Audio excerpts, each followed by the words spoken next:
안녕하세요. 종교평화연구원장 이병두입니다. 근현대 한국 불교 탄압과 차별의 역사,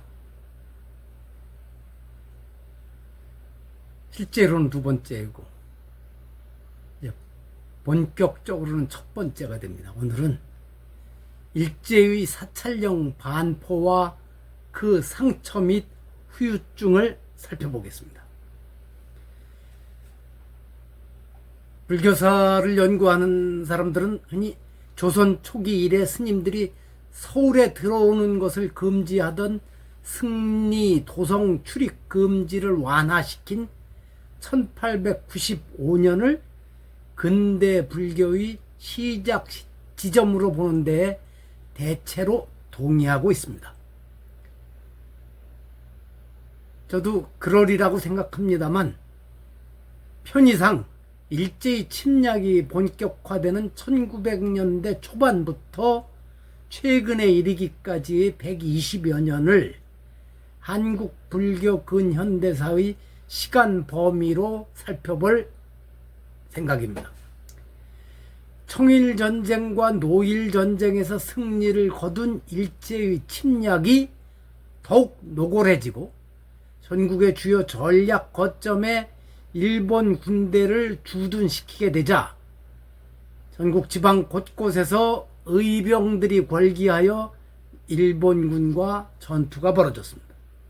그 과정에서 많은 사찰이 의병 주둔지가 되었고 그 근거지를 초토화시키려는 일본군이 1907년 9월과 10월에 의병 주둔, 그들은 의병이라는 말을 쓰지 않았겠죠. 의병 주둔을 이유로 경기도 화성 용주사, 전남 나주 신륵사, 강원 철원 심원사 등에 불을 질러서 일부는 완전히 소실되기도 하였습니다. 이 참 운명인가요? 그 다음에 해방 이후에는 또 빨치산 문제나 한국 전쟁 당시에도 전국 사찰이 성격은 좀 다릅니다만 비슷한 과정을 거쳐서 전소되기도 하였죠. 조선 중기 이래 팔도 도총섭이 주석하던 북한 산성 안의 중흥사에는 의병전쟁이 한창이던 1907년 이래로 일본군 헌병 파견대가 배치되어 사찰 본연의 모습을 상실한 채 명목만 이어가다가 1909년에는 원인이 밝혀지지 않은 화재로 완전히 소실되고 말았는데, 이 불도 이곳이 의병의 재집결 주둔지가 되는 것을 막으려는 일본군의 방화일 가능성이 높다고 봅니다. 의병 주둔을 이유로 내세운 일본군의 사찰 방화가 겉으로 드러나는 일제의 불교 탄압이었다면 물리적 압박이 없이 한국 불교의 전통을 무너뜨리고 교단이 자율성을 상실한 채 제도적으로 총독부에 완전 종속돼 버리는 1911년 6월의 사찰령 반포와 시행은 한국 불교의 기본을 흔들어 놓은 범난이었습니다.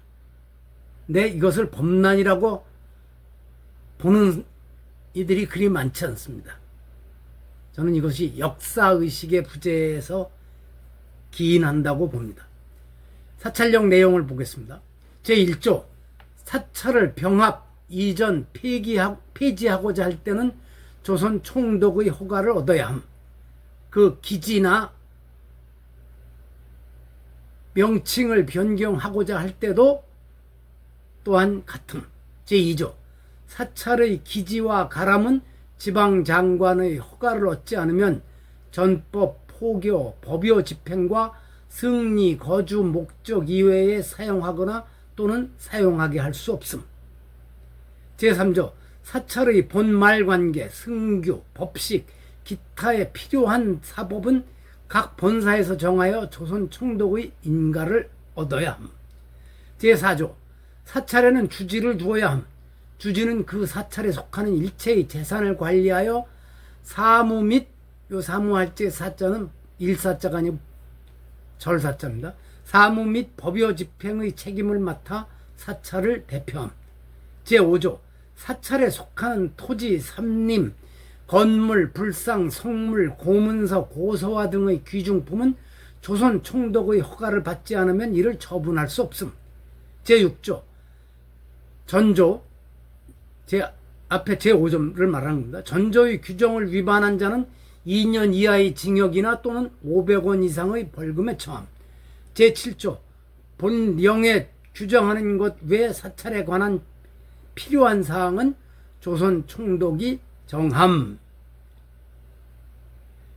총독부 내무국 사사계 주임 와타나베 아키라가 이반 실행한 사찰령의 단 7개 조문에 불과합니다만, 이 7조문 중 사찰의 병합 이전 폐지와 사찰 재산 처분의 총독의 허가를 받도록 한 것도 문제이지만, 한편으로는 이 조항이 사찰 재산을 함부로 판 것을 막는 역할을 하기도 했습니다.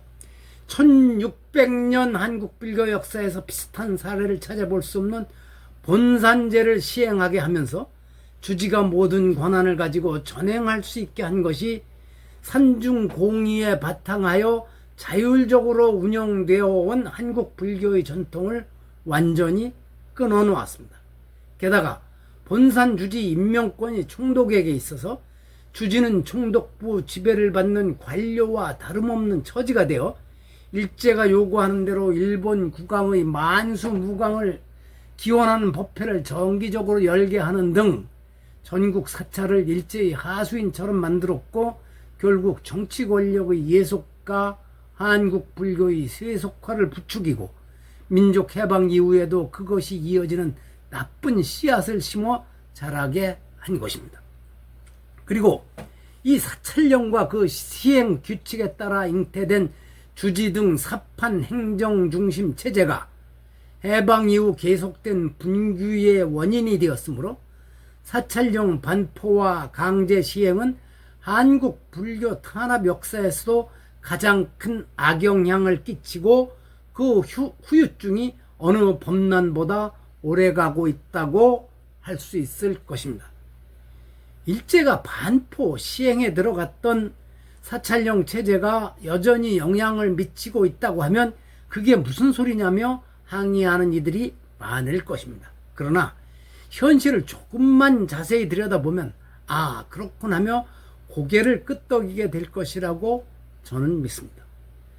정부와 관계된 사항은 별개로 한다고 할지라도 총무원장 선거가 다가오면 교구 중심제와 교구 자치제라는 요구가 쏟아져 나오고 각 후보들도 깊은 고민 없이 이를 받아들이지만 전국 사찰을 교구로 나누어 일제 당시에는 31개로 나눴었죠.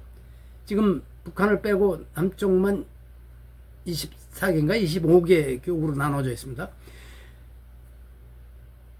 각 후보들도 깊은 고민 없이 이를 받아들이지만 전국 사찰 교구로 나누어 오늘날 교구장 스님이라고 하는 본산 주지가 전권을 가지게 된 것은 일제의 사찰령이 탄생시킨 체제로 이제까지 그 후유증이 매우 컸고 앞으로 언제까지 얼마나 더 많은 문제를 만들게 될지 예측하기 어렵기 때문입니다. 글쎄요, 잘 자리를 잡아서 각 교구들이 참 불교가 요즘 자주 쓴들 말을 합니다만 중흥하는 계기를 만들어주면 설사 일제가 강요한 일이라고 하더라도 그 교구 제도가 또 발전적인 방향으로 나아갈 수도 있겠지만 그런 기대를 하기가 그렇게 쉽지 않습니다. 자, 들어주셔서 감사합니다. 여기서 마치겠습니다. 다행히 이 내용을 찍는 동안 천둥 번개가 치지 않아서 하늘에 감사한 마음입니다. 고맙습니다.